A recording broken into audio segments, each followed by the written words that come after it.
couldn't end the show today without arming the TAM fam with some information to protect yourselves.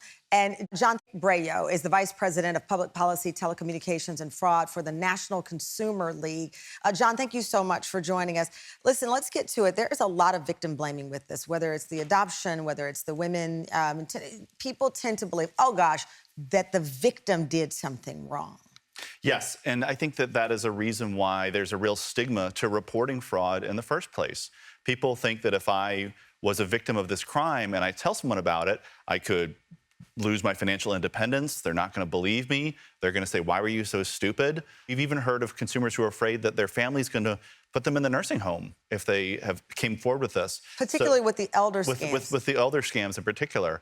And so I think our mission is to make sure and take away that stigma, because when you do that, we get the police interested more in these cases. We get policymakers interested more in changing laws to help victims of fraud. And I think that's it's so what's so upsetting. It seems like, in all of these cases, the individuals were not able to get justice because the criminals weren't charged. Right. Like with the grandma scam, they got the video of the courier.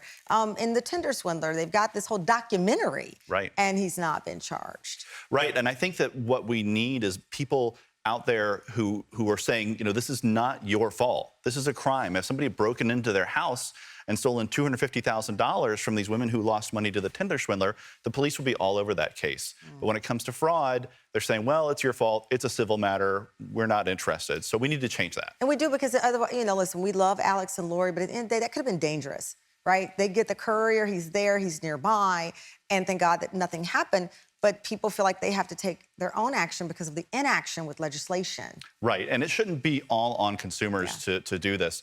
We need the banks to be involved as well, to follow the money and stop this money from going to the scammers in the first place. There's a lot of people who need to get more involved to get a handle on this crime. And what is your one thing you want people to understand today? Number one is don't be afraid to report this.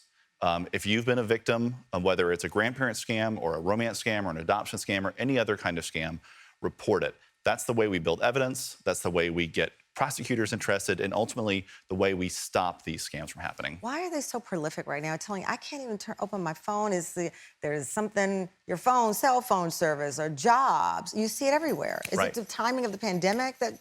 There are lots of reasons that we're seeing this dramatic increase in fraud, but the pandemic plays a huge role in it. Wow.